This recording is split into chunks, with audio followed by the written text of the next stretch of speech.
We are beginning the second session, and we're pleased to have four speakers for this session, one of whom will appear on video. But it's my pleasure to introduce first, talking about the map libraries and digital archives and archives in the digital era from the National Library of Israel, Ido Ivri. Thank you, David, and I'm very happy to be here today. I'm going to talk today about two topics. The first of which is I'm going to touch shortly about on the map collections here in the library, but really welcome you to enjoy the tour after this session, I think, in which you can listen to in-depth descriptions, because I'm no expert in our map collections. And my second half of the talk will address some of the points mentioned by David under critique, which refer to how easy or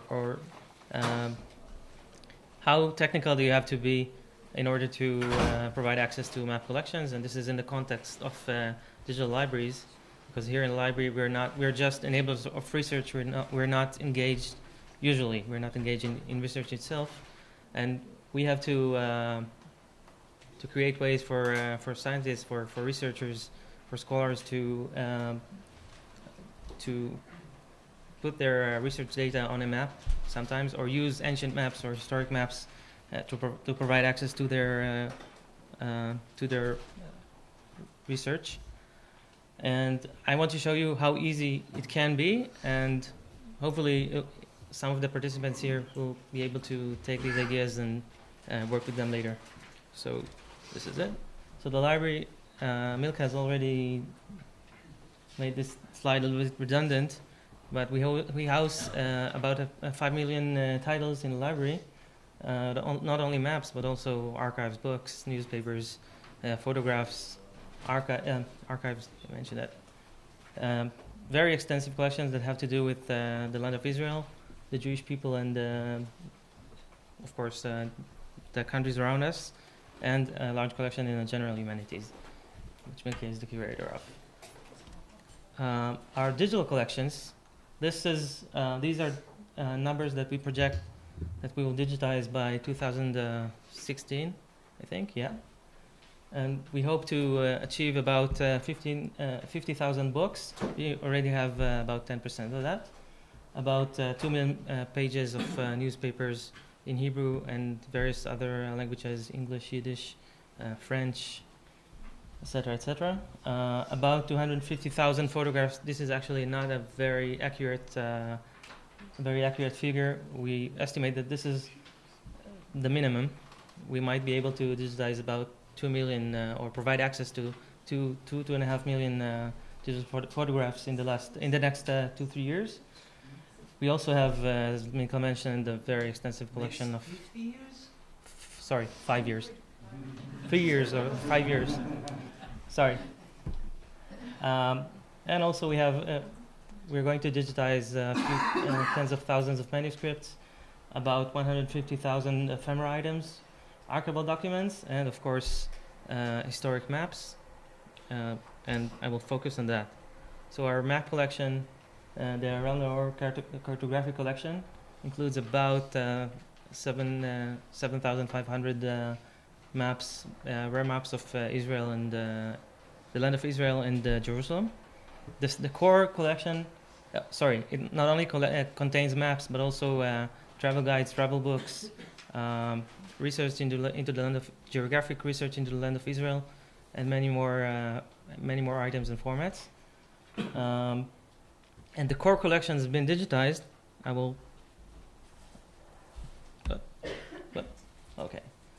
Has been digitized and is available online in very high resolution relative to what can be found abroad. I can show you. This is the website for the Land of Israel maps. And let's just, I'm just selecting a map at random. You can see that the resolution is very, very high. We are continuously digitizing maps, and we've reached the point that we will have to think about copyright, because we're going to digitize contemporary maps. and we are working on not only providing access to historic maps but also to recent maps.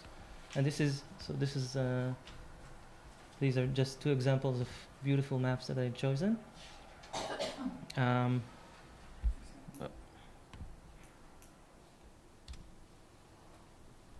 Okay, sorry. So these are the two links to sites. And so we in the library are all about making collections more accessible, not only maps but every other type of item. But maps are really it seems like a simple challenge because they are intuitive. Most of us, even those of us who hate navigating, can look in the map and instantly understand what they're seeing, the direction, every detail.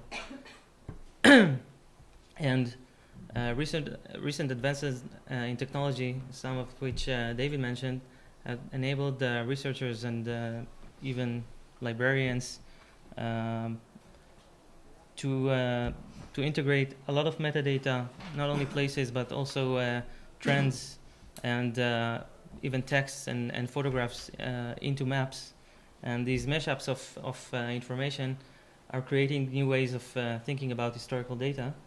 And what I'm going to show you in the next few slides is mainly about contemporary maps, mainly centered around OpenStreetMap, which is an open platform for mapping the globe, and also Google Maps, which is the not so open rival. But it's important to understand that most of the concepts that I'm going to show are relevant not only for contemporary maps, but also can be applied into old map collections as long as they're accurate. And the first example that I want to show is by the New York Public Library. I was actually going to show the Historic Britain example, but I dropped it out. They've created an interface in which you can take a map like this. This is a fireman's guide of the south side of Manhattan, which contains all the fire hydrants and escape routes, etc. It's dated, I think, in the early 19th century, 1834, I think. And simply glue it on the actual map of New York City today, and you can see it's a little heavy on the Wi-Fi here, but you can actually see the two maps combining. This is called rectification, which means aligning two maps one on top of another.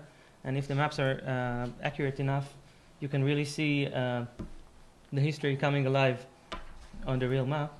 And this can be what's interesting about this. We talked about collaborative initiatives, so everyone can help rectify New York Public Library maps and also other maps. You can log in 2 minutes. You're into the system, and there's a series of videos that are shorter than my presentation, in which you can align maps and see, and you can do it yourself.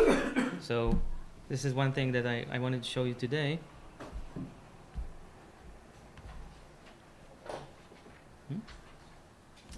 Okay. The second thing that I wanted to mention is meshing up two kinds of collections that we have. Oh, sorry.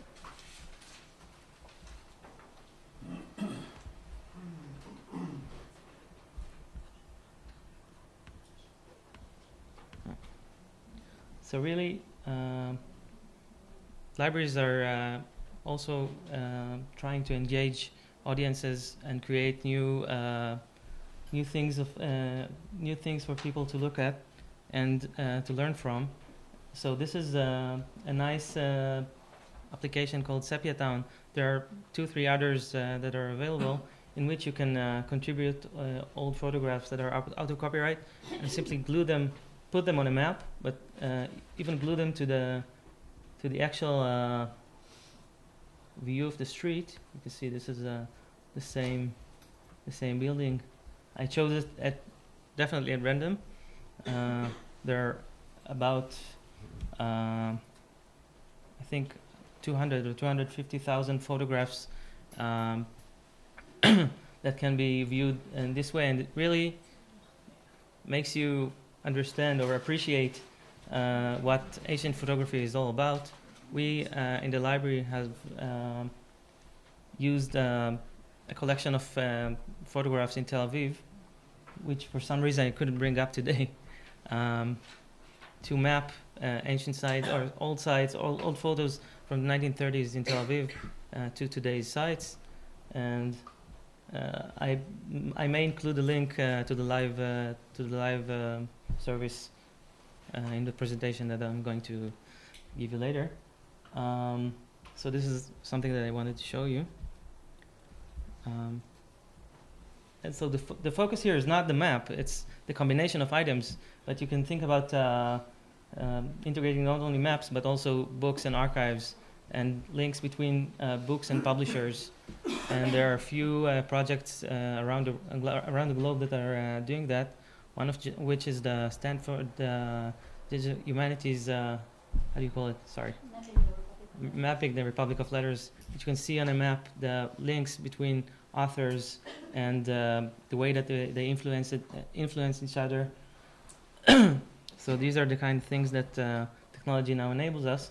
And trust me, you can try it yourself. I included all the links to everything that I'm talking about. You can enter the site and contribute your own photos, and it's simply 5 or 10 minutes, and you're there. I simply don't have the time to show you, but I can do in the next break to anyone who's interested. Now, you may not be convinced up until this point that it really is that simple. So included even 2 more interfaces that are simply for amateurs like me. Hopefully you're more sophisticated, but as you can see here, you only need a collection of dots, which can be GIS, they can be KML, they can be even standard longitude, latitude dots that I'm simply clicking at random here.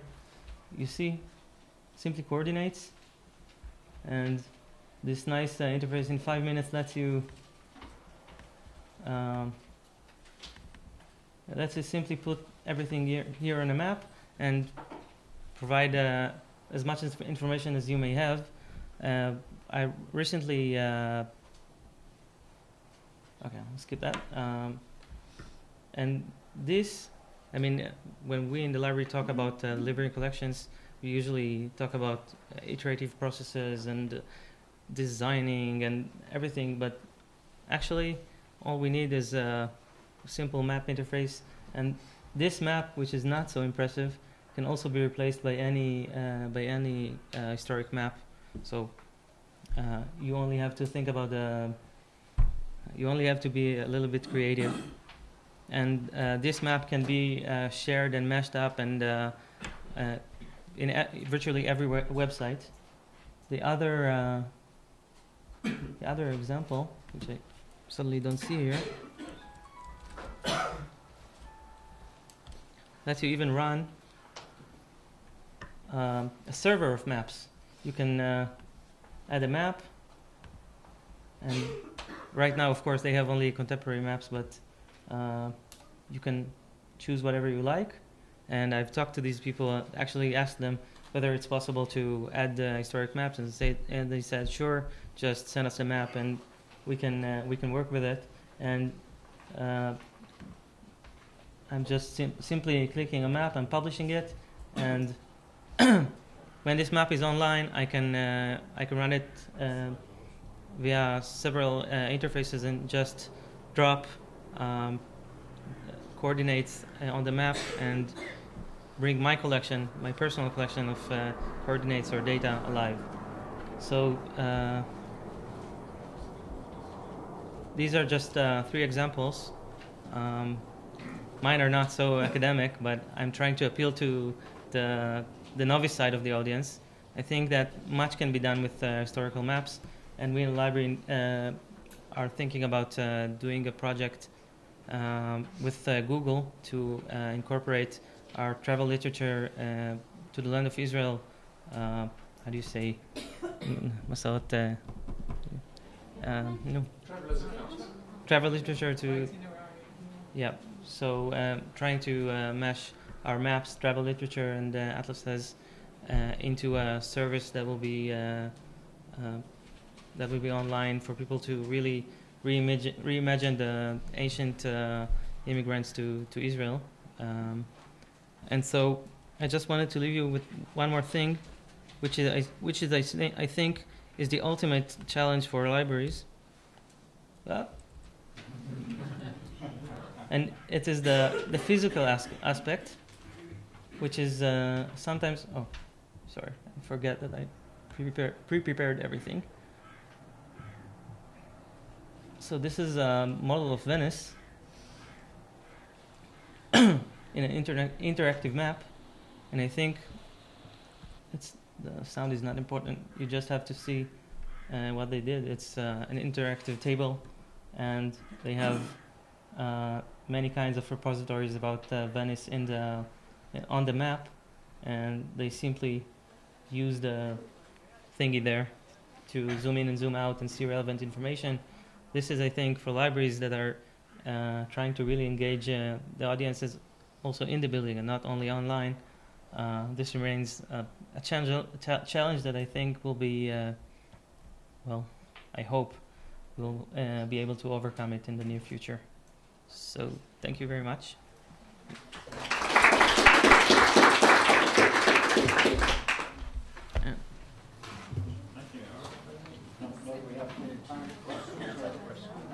Anyone have any question? Correct one.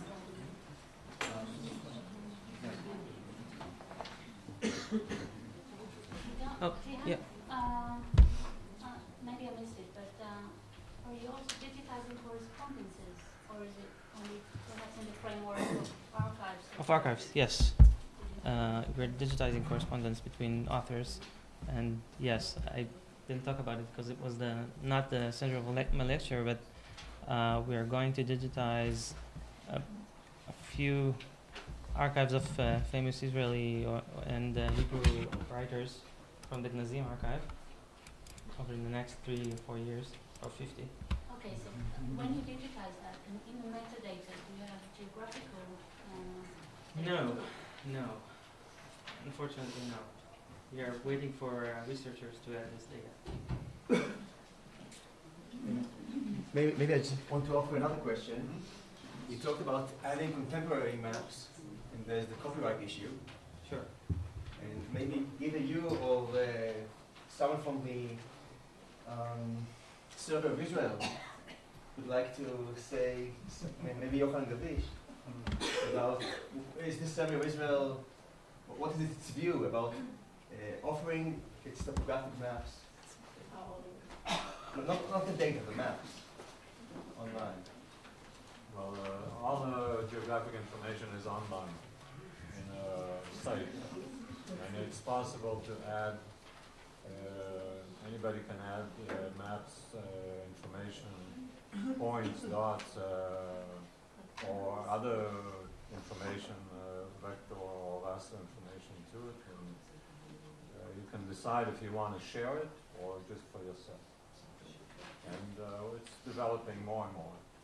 Plus, there's a site for historical maps. Thank you. Okay, thank you. So Yoav Rofe is the founder of a website which many of us in Israel know. In 2004, he is a person that loves maps, and he wanted to enable people to have access to topographic maps of Israel, and he founded the website called Amud Anan. Amud Anan, in Hebrew or in English, is the column of the cloud. And the Israelites, okay, the Bnei Israel, okay, when they were on the Exodus from Egypt through Sinai to Israel, they followed, when they navigated following the column of the cloud. Okay, that's how it's described in the Bible. And that's why he called his website Amud Anan, the first, after the first navigation tool that we know of. And this website offers, and you will also see his website soon, in the end of his presentation. His website offers access to present maps, also to a certain historical map. And there are already 100,000 registered users for this website, which for Israel is quite a large amount of population. It has an application for iPhones, etc. And I thought it would be interesting to hear from a practitioner side of view, the way that he sees access to historical maps. And he was unable to join us, but he quickly composed a video, and let's hope it all works fine. Hello, my name is Yoav Rofe, and I'll be speaking today about web interfaces for accessing historical GIS information on the internet. Much of the historical GIS information available consists of maps printed on paper, such as we've seen in the last lecture. The maps are available scanned in high resolution. Here are 3 examples. Those 2 maps are from the 16th century, and this map is from the 19th century. This map by Kippert I'll be trying to display today on modern systems such as Google Maps and Google Earth. First of all, when we scan the maps, they are scanned as an image, so they have pixel coordinates, but in order to view them on a modern system, we have to match them to the world coordinates. This process is called georeferencing. First of all, if we have the coordinates printed on the corners of the map, if the coordinates of the corners of the maps are known, it can be georeferenced by using a GIS, a modern GIS. But pay attention first of all to the datum, so we have the right datum, because the Earth has been measured many times and many datums have been produced for each country, so it's very important to use the right datum. It may or may not be printed on the map itself. Also, stretching of the map over the years may lead to errors. In the Keeper map, we don't have coordinates printed on the map. So let's use objects on the map to georeference the map to the real coordinates. So let's take 2 minutes in order to georeference the map. Let's find it. Download it in the highest resolution possible, as a JPEG image of course, and then try to open it in a GIS. I'll be using a global mapper because it's very easy to use, and I'll be using this map. This is an openstreetmap.org map as a reference map. Let's open the map and try to place some ground control points in points we know that didn't change in the old map and the new map.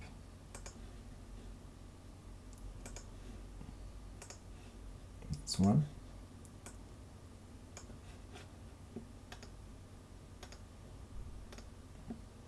These walls are at least 400 years old, so they didn't change around too much.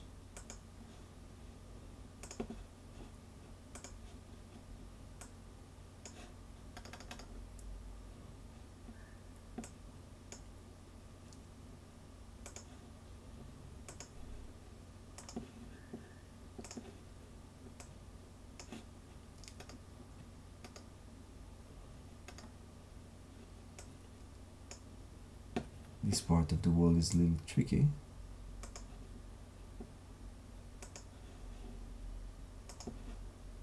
And let's put another one on the Temple Mount itself.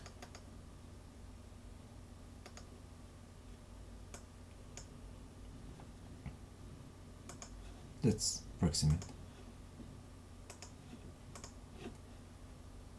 Now let's ask the program to georeference the map, and we can see that the area of the old city matches quite well.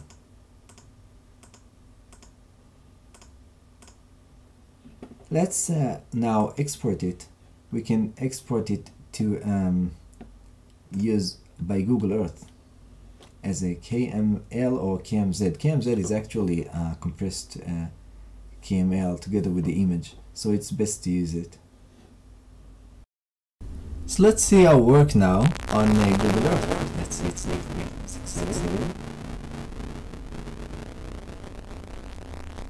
open it.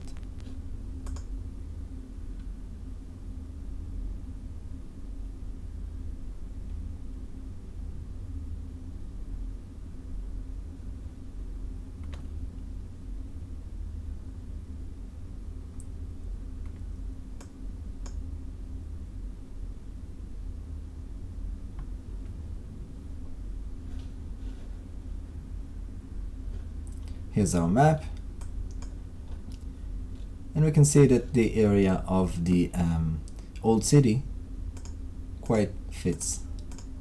Not exactly, but as a demo it's good enough.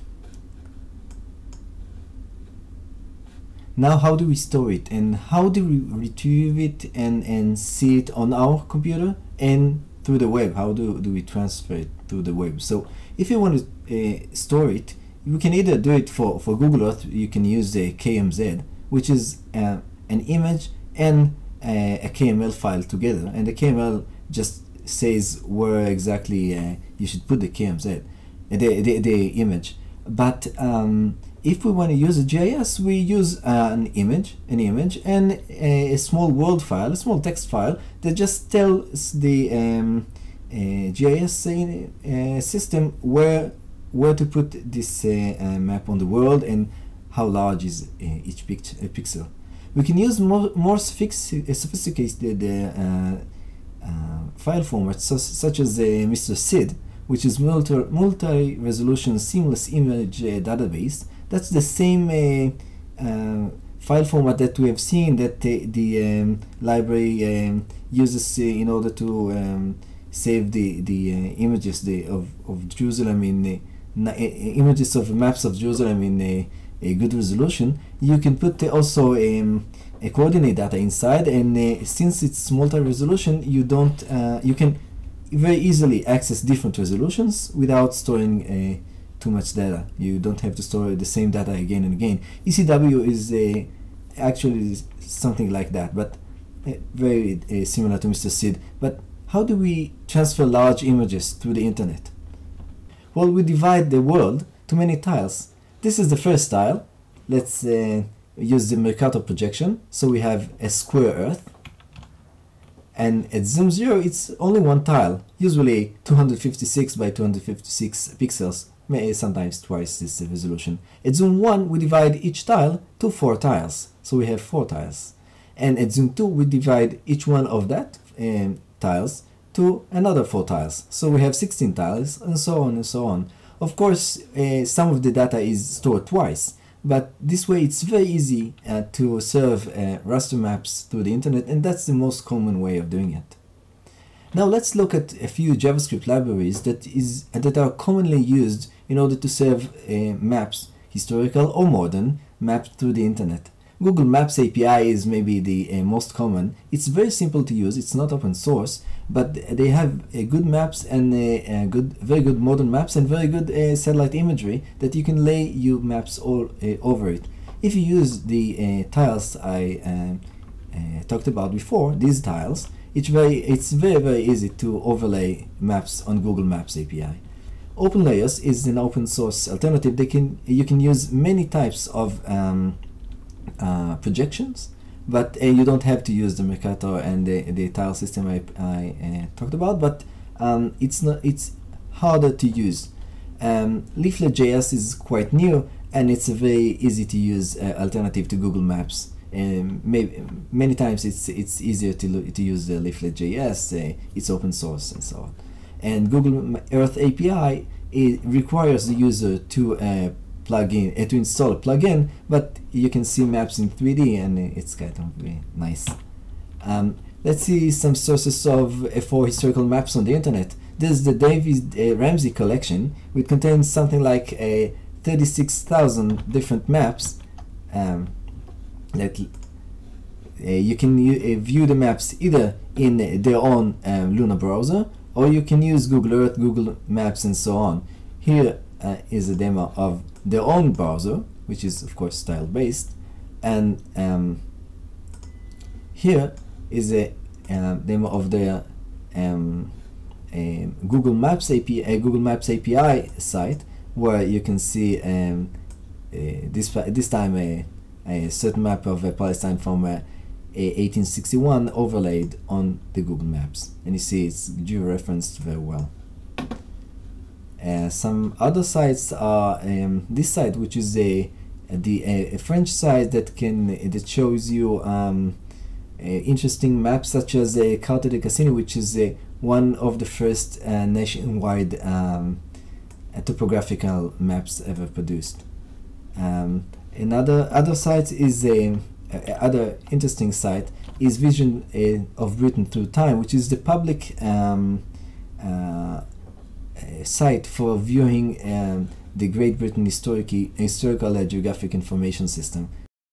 Finally, I will show you my own site, which is amudenan.co.il. It's a wiki site that lets anybody who wants to put a point on the map and share it with other people. And you can see also an old map of Israel from 1880, made by the Palestine Exploration Fund.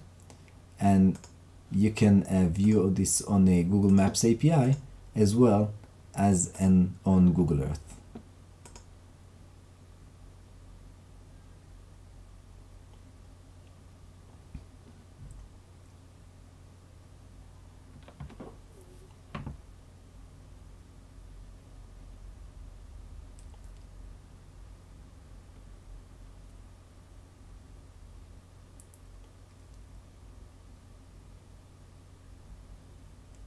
Thanks for listening and enjoy your stay in Israel.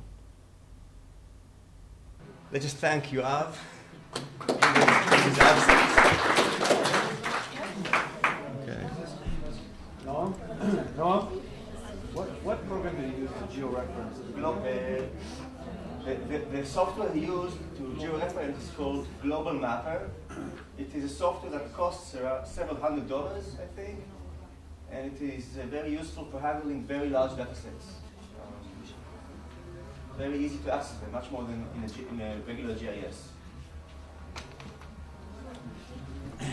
Well, I hope someone will let him know that we applauded his presentation, since he didn't get to hear that.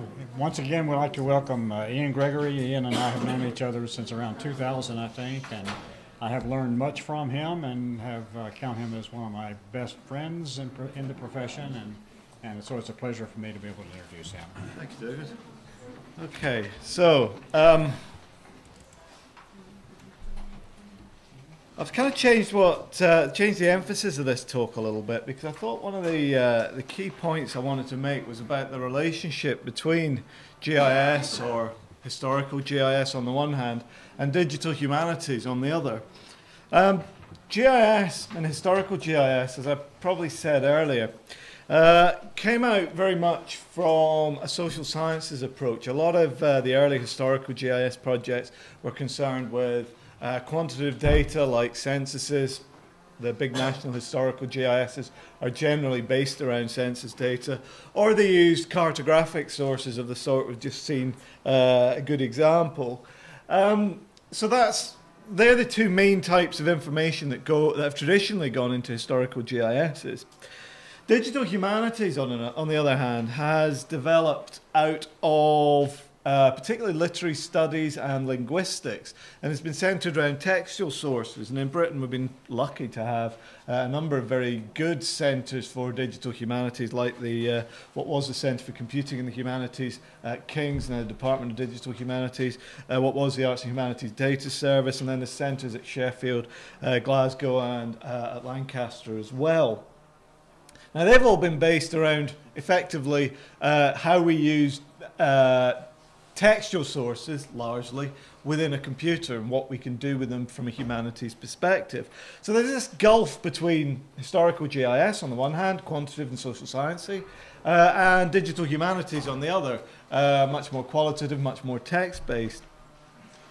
And trying to get across this divide is what I want to talk about, in particular with reference to a project that I've been lucky enough to get funded from the European Research Council that's going to run for, well, it's about 1 year in out of 5, called spatial humanities text GIS places, where we're very much trying to cross this divide by actually getting texts into GIS and using them appropriately once they're there. So before I get into that, I just want to I spent the first talk saying that GIS was really good. I just want to criticize it now, say what's not so good about it. So this is an example of, I think, one of the more advanced pieces of work that I managed to do using what you might think of as traditional historical GIS. It picks up on the infant mortality data again, and what we were really interested in was how infant mortality, in other words, deaths of babies before their first birthday, how trends in that changed from the 1850s to the 1900s. That was a very key period because it was at that time that things like the public health movement and so on really started to kick in England, and infant mortality rates started to decline dramatically, a decline that's carried on very much through the 20th century. The main explanation for that traditionally has been that the public health movement did things like improve sanitation, improve hospitals, improve medicine in urban areas in particular, and therefore the advantages were first felt in urban areas and spread out into rural areas. Well, when we mapped it in detail, which is what this map here shows, how infant mortality rates had changed from the 1850s to the 1900s, we actually found something very different. The areas in green are the areas that had the biggest increases, and the areas in red are the areas that increased the least, or in some cases actually got worse over this period. And what you can see from them is that they are both overwhelmingly rural. The areas that showed the biggest improvements were primarily rural and in the south and east of the country, and the areas that showed the least improvement were primarily rural and in the north and west of the country. And if we follow that out, just following the urban-rural divide, we've created an 8-way urban-rural hierarchy here. And these two areas are the most rural types, and they're the ones that showed the biggest decline. And not only that, those declines started well before public health legislation started in the 1870s and 1880s. So what this is able to show then is that that traditional explanation about public health improvement is at best only part of the story and at worst completely wrong. By being able to locate, to say what happened, where it happened and when it happened, the GIS is able to challenge that and say actually there's a story going on, or at least one story going on in rural areas that's largely been missed.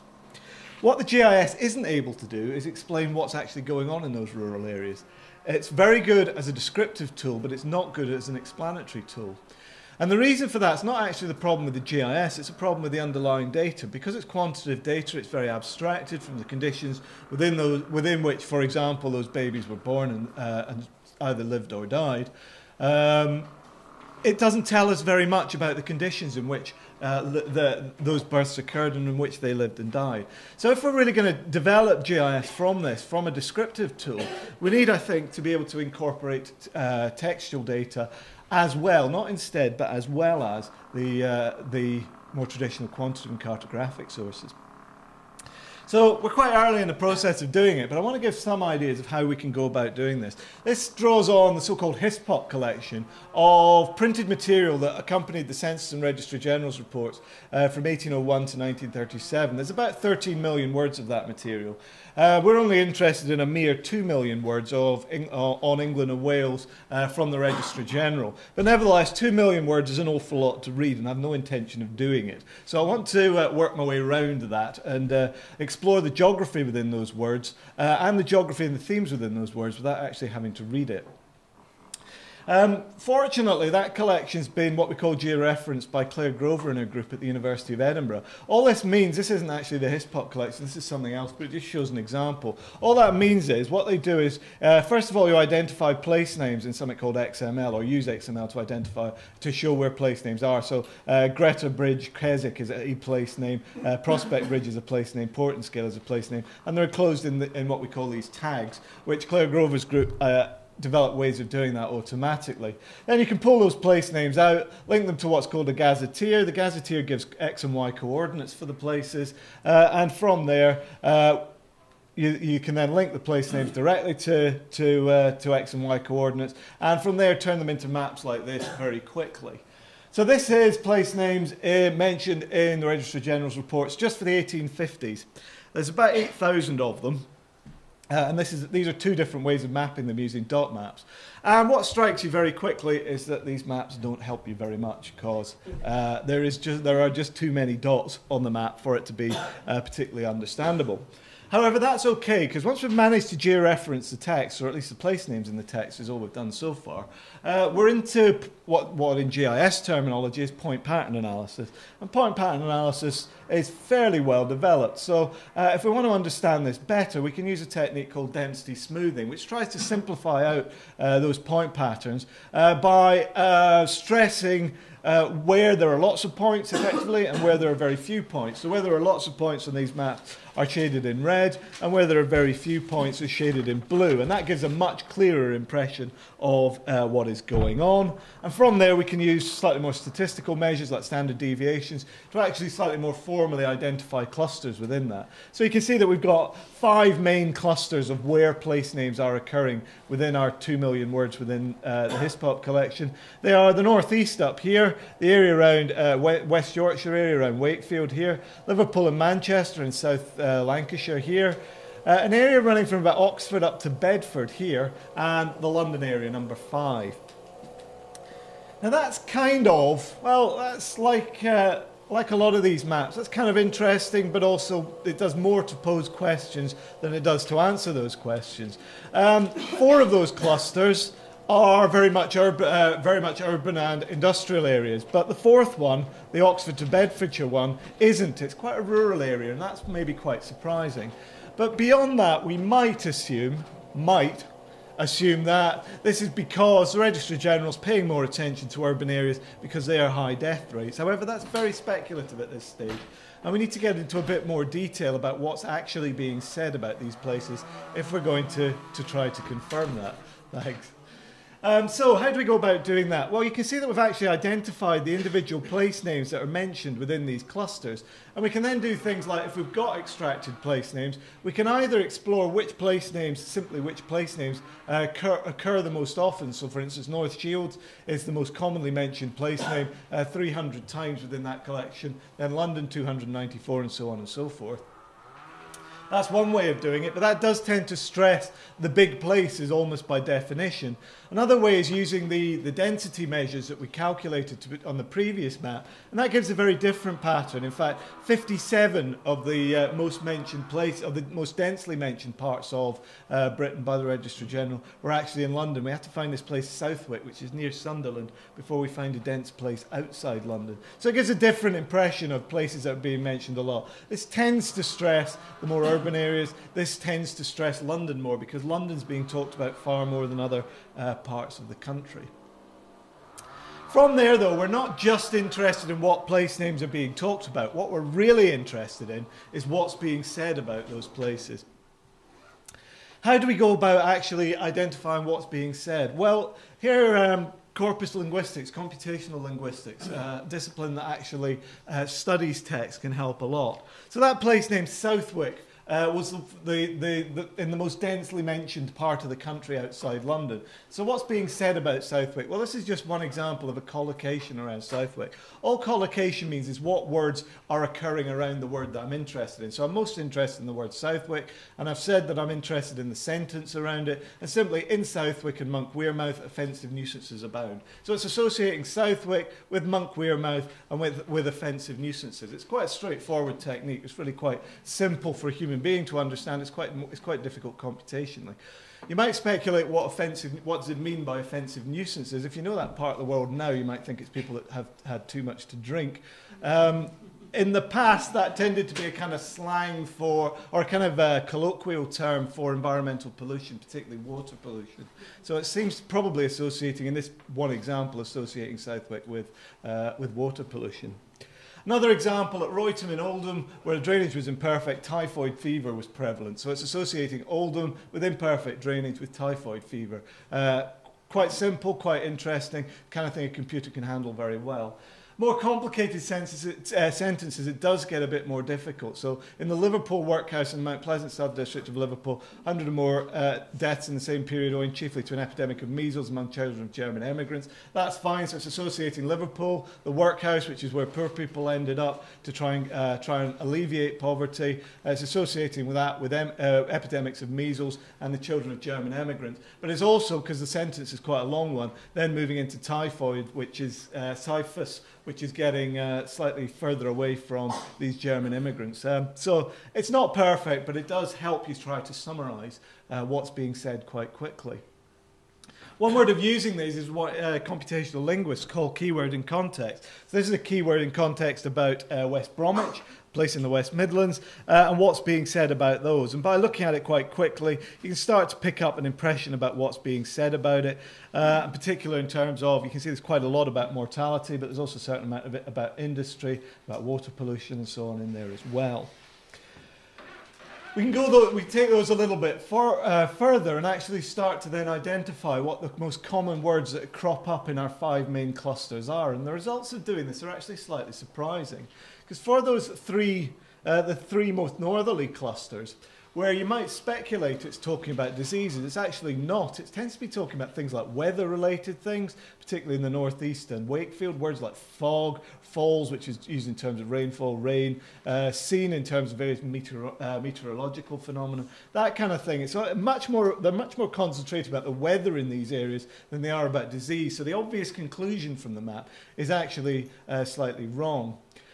Or is distinctly wrong in this case. We need to follow it through, and this is one way of doing it. South Lancashire, a little bit more complicated, because we do start to get mentions of declining mortality, of things to do with sanitation in terms of moving earth, cubic feet of earth, and also in terms of emigration. Irish emigrants sailing out of Liverpool comes up a lot. In Oxford and the Bedfordshire cluster, again, we have a lot about the weather. And in London, really interesting, this one, London, it's about water supply. They're really interested in water supply in London. And in the 1850s, that ties in very much with what we might expect, because that's where people like John Snow and the Broad Street pump and linking water with cholera was starting to happen. So the public health movement was already starting to take off in London at this time, and that's being reflected in the Registrar General's reports, and we can identify that. But it's not really occurring in other parts of the country, which again is interesting too. And this just follows up, just takes the idea of using keywords in context a little bit further, following up a variety of different place names from that cluster around London. So it's not just the word London itself, it's all the place names occurring within London and what's being said about them in this quite easy to use format that gives you a quick understanding of what's going on. But we can also drill into them in more detail. So for example, this example from the top, if we write it out in more detail, the Lambeth Water Company, the Southwark and Chelsea, the first epidemic, supplied the south and west districts of London with Thames water from the part of the river extending from Hungerford to some distance above Vauxhall Bridge. And the cholera was then fatal, as the table shows, so on and so forth. So it's very clear that they're establishing cholera with the fact that the water companies were taking polluted water from the Thames at that stage. So we're, as well as these very abstract maps that we're starting with at one level, we're also then able to drill right down into the detail that's within the text at another level and try to build up a composite picture of what's being said about different places. Just one more slightly different way into this. So far what we've done is taken it very much from a geographical perspective, what's being said about different places and drilling into it from there. This does it from a slightly different perspective. If we're interested in particular themes like diseases, first thing we can do is simply see how often those diseases are mentioned. This is just in the 1850s, so diarrhoea is a very popular, that's not a good thing to say, is it? Diarrhoea is mentioned a lot, so is diphtheria, measles comes up a lot as well. Some of the other diseases like whooping pox and smallpox far less. Can explore how that changes over time. But the interesting thing is once we've got these collocations, we can also then say what this is a map of is all of the place names that occur within the same sentence as the word measles in the 1850s. So we're then actually able to map out where the Registrar General thought measles was an issue in the 1850s. And this is showing, again, it does have quite a strongly urban pattern. So this is London down here. This is kind of Birmingham in the West Midlands here, Liverpool, Manchester. I think that's Wakefield and Bradford and places like that. Quite a clear pattern. And we can go one stage further on that to start exploring, start taking that back into the statistical information. So is he actually overstressing urban areas? Well, we can combine where he's talking about in relation with measles with population data over here. And what this graph shows is just comparing how urban the different places he's talking about are with the numbers of times he mentions measles. And actually what we find is the mentions of measles correlates fairly closely with how urban with the population of the different urban levels, except he tends to talk about places at this urban level. So these are smallish cities like Exeter, Nottingham, Hull, much more than the larger cities like Liverpool and London and Manchester. So it's actually in some ways an overstress on smaller cities, provincial cities, than there is on London, Liverpool, Manchester. But in rural areas, the numbers of mentions of measles follows population fairly well. And we could take that one stage further and start looking at whether how well it correlates with deaths, which is to a certain extent what we're doing here. This is actually comparing a number of different diseases. It's actually diarrhea, dysentery, and cholera rather than measles. The actual numbers of mentions with the numbers of deaths from the disease. And it correlates fairly well. It's statistically significant,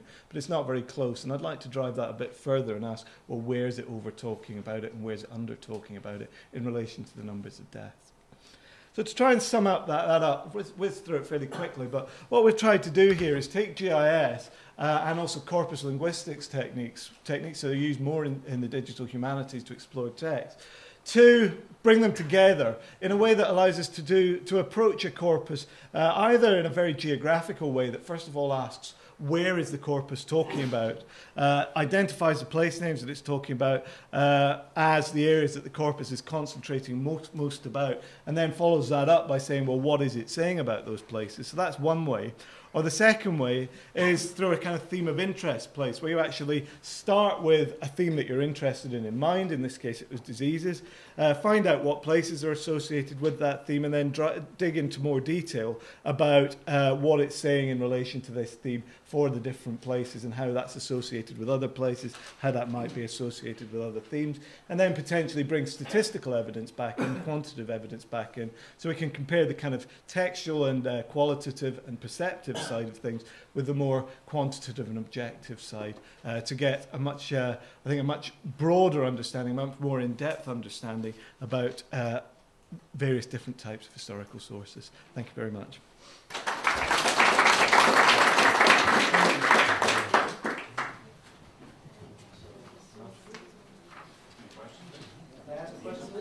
Sure. Ian, how do you know that you don't have double negatives you're basically checking verbal repetitions. So yeah, you can be sure that if, let's say, one hospital in London had the measles one day, and it was an epidemic. Yeah. The next day when they overcame it, there's definitely going to be a mention that we overcame the measles. So how does your text know I'm looking for overcome? Well, yeah, at the moment, all that map showed was where they're talking about in relation to measles. It wasn't saying whether it was good or bad in relation to measles. So you're absolutely right. But it's not that much harder to go that one stage further and then do the second. So your first query just narrows it all down to places related to measles. Your second then either picks up, you can use what are called semantic tags to pick up words that are positive or words that are negative. So if they're actually words that are positively associated with perhaps measles being cured, measles not being present, measles being measles rates reducing, then you can separate them out from the more negative connotations about there was an epidemic, a lot of people died, those kinds of things. So you can, you're absolutely right, but you can use linguistics techniques to drive it one stage further and deal with that kind of problem. I couldn't understand how can you find bias in sources through the comparison you pointed out at your last. When I said bias, what I mean is, my assumption was when we started this that there would be an urban bias in these reports. In other words, that they'd be looking at urban areas and neglecting rural areas.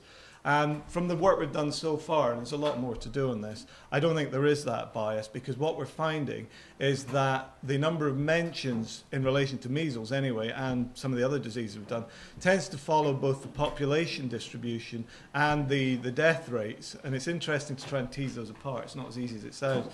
But it tends to follow those fairly well, better than you might expect. So there isn't this urban bias, I don't think, that I originally expected to find. When I say bias, I just mean overemphasis on these areas compared to other areas. You see what I mean? Okay, maybe that's one final question. Well, I saw that you were using the CQP web, Mm. the Lancaster platform, and going back to incorporating geospatial data into VREs, I was wondering if there's a thought of incorporating some kind of mapping system into the CQP web, or is it focus dependent? And We're not doing that at the moment. We're building on CQP Web, which is was originally just devised for linguistic purposes, but we built a separate but linked system that deals with the place name extraction and the collocation of place names and other themes. But from there at the moment, we're just extracting it out and going into ArcGIS to do the spatial analysis from there. But it would be quite easy to allow those sorts of techniques to pull material out and put it into something like Google Earth or Google Maps, something like that, so that other people could explore it from there. That would be relatively straightforward, but they don't give you all that much analytic.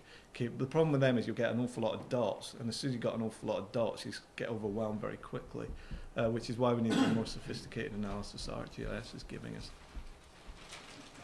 Thank you, Ian. Thanks.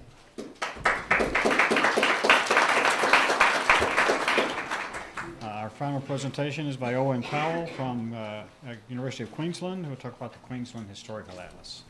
Hi everyone, my name's Owen Powell from University of Queensland, from the School of Geography, and I'll be talking about the Queensland Historical Atlas.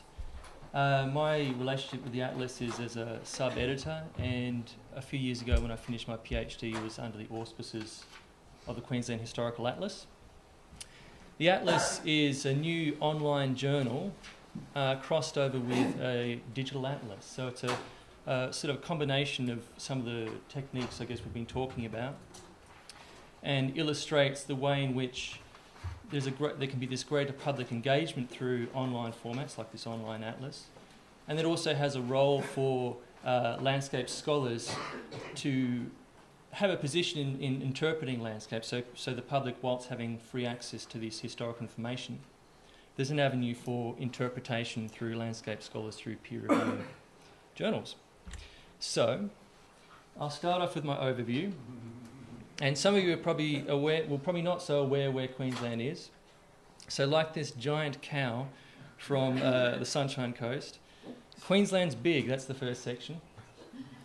Then what is QH Atlas? I'll go into some of the ins and outs of how it was derived in terms of the idea.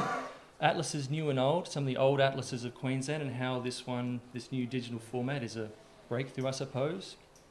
The next section talking about breaking the past models of presenting landscapes and interpreting landscapes. I'll throw in a bit of Google Analytics, which is basically monitoring every time you jump on the internet there. It's measuring where you've come from and probably stealing your credit card details or something. And then exploring the atlas, so we'll have a poke around on the atlas and look at what it's about. So yes, Queensland is big, and based on this 1959 government postcard spruiking the state, Great Britain and a large slice of the continent of Europe could be comfortably placed into Queensland and still have space to spare. Queenslanders are kind of obsessed with how big their state is. In fact, I heard that Prime Minister Kevin Rudd in 2008 couldn't help but point out to George W. Bush that Queensland is in fact bigger than Texas. However, Queenslanders are less apt to point out that Western Australia is even bigger. Some of you familiar with Australian geography will realise that there's something wrong with this map, and I have to say, as a Tasmanian, I'm very upset about this. That's my home state, and often they leave us out. And not that size matters, but Tasmania is bigger than Israel.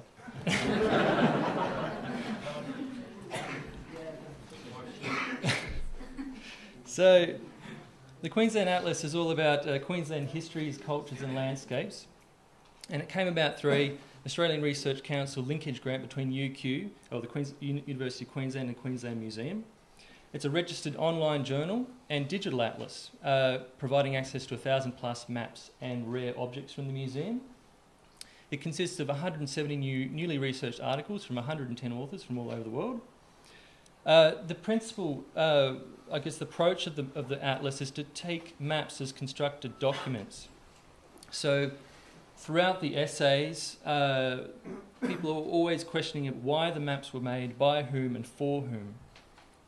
When this project was originally envisaged, it was thought we would have this print atlas, like a glossy, coffee table thing with, nice pictures and stuff, and an online atlas format. But as the project continued, we realised that this digital format was a far better way of delivering these high-resolution maps. And as it transpired, printing books are very expensive, and as I was talking to David before, it's very irritating having a nice big coffee table book with a big map and there's a big line down the middle. You can't look at it, you can't sort of really get close to it.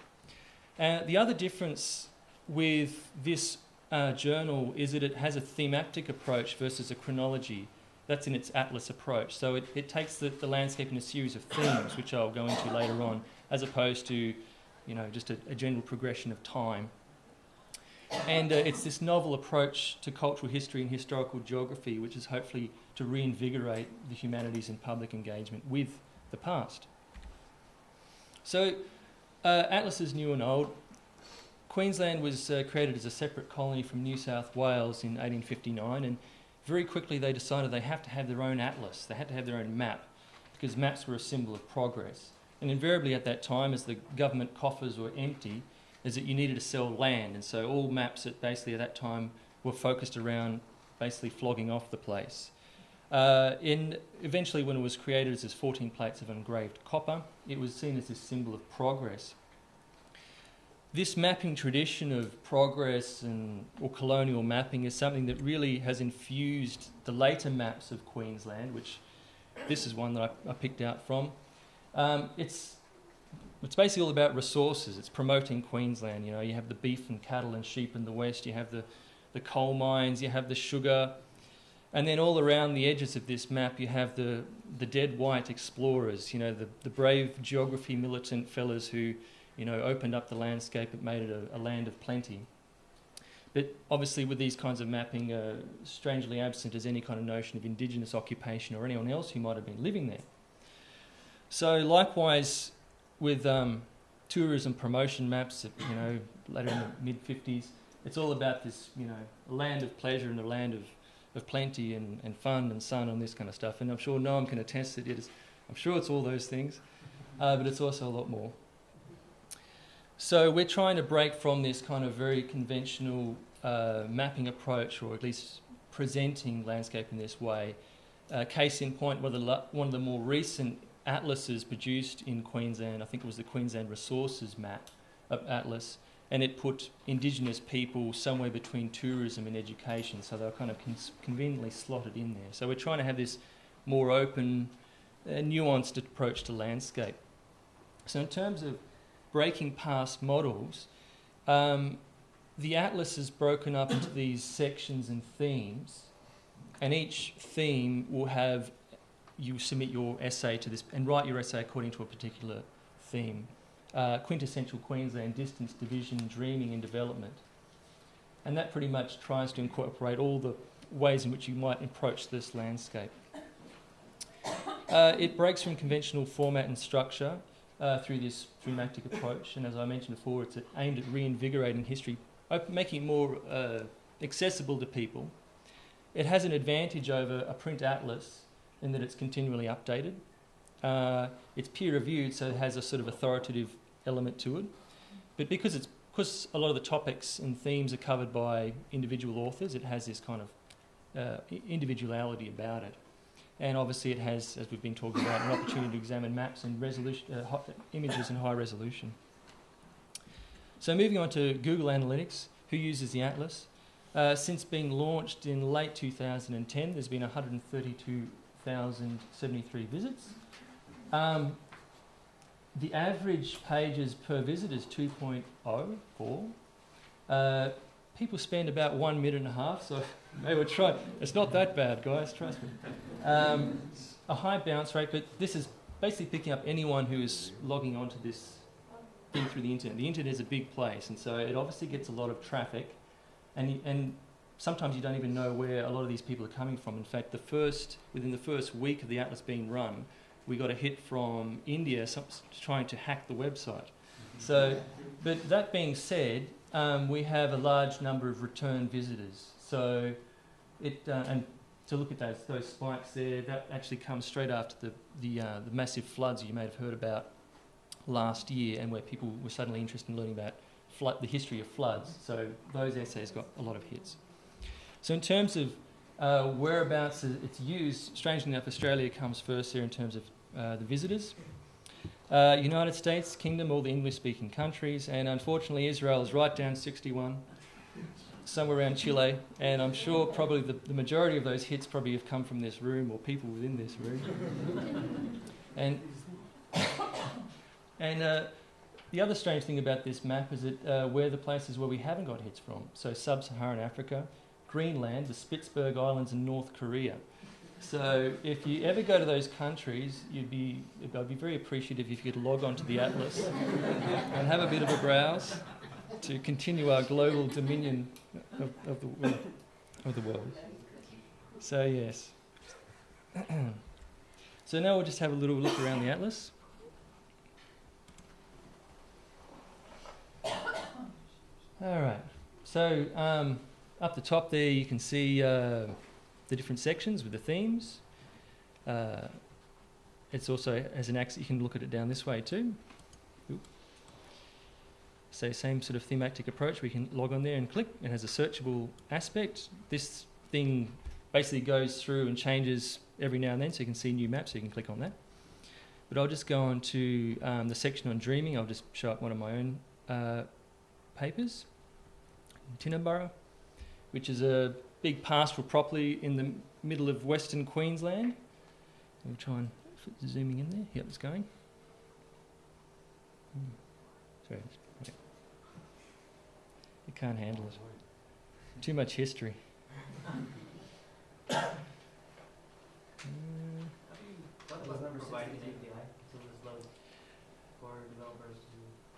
Like an app or something? Well, we're working on that. In fact, the next idea was to have the Queensland Historical Atlas. So, yeah, that's the next plan. If this takes too long, it's okay. We can have a browse later on. But basically, if this doesn't come up, I'll just go through it quickly. The benefits of this atlas, here we go, we're there. So this is under the theme of memory, and it's about this particular historic landscape. It has the text down the middle. It has some nice old historical photos, a bit of poetry that's relevant to the place, and a whole series of historical maps of this area here. And hopefully it won't take long to zoom this one in.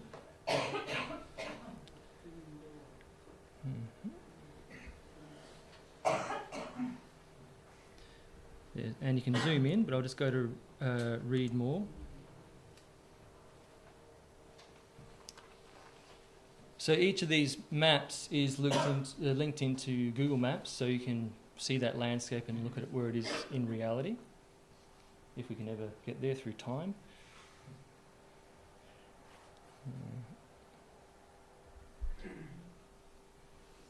What is Tinnaburra? Explain. Oh, sorry. Right, so, sorry, that's a good question.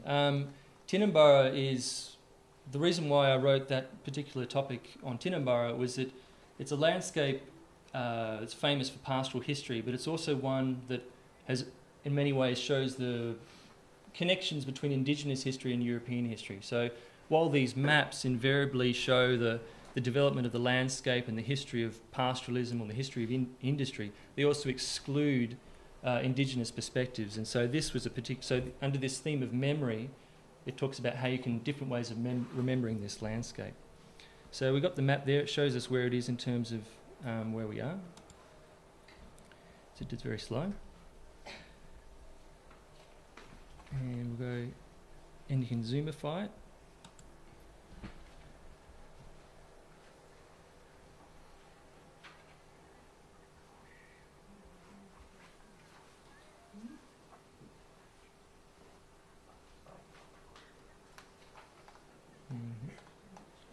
Sorry about this.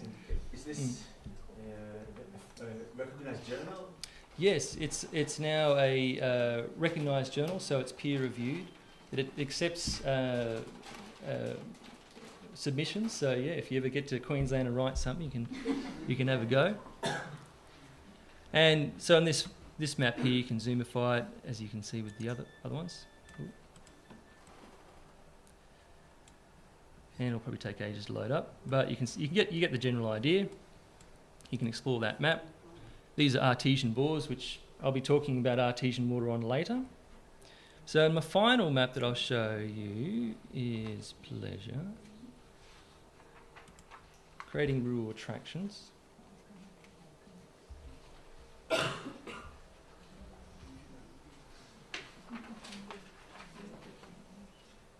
there similar historical atlases for the other states in Australia? No, it is the one and only Queensland Historical Atlas. All the other states around Australia are trying to copy us and get their own thing happening, but we're the first.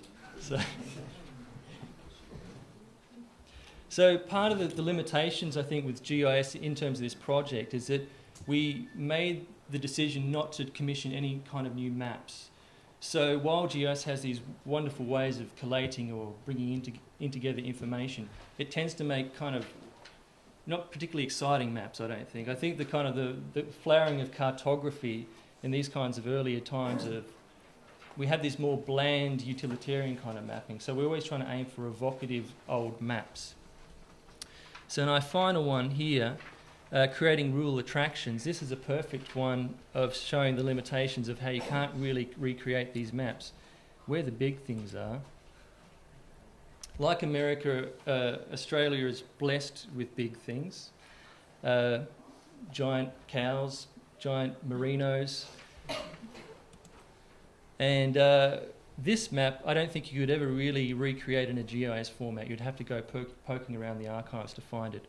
And sure enough, it is the map of all the big things in southeast Queensland. I invite you all to come to Queensland and see the majesty of the big cow, the big strawberry, the giant teddy, the big boot. So yeah, thanks for listening. I'm sorry if I went over a little bit longer. So cheers. Yeah.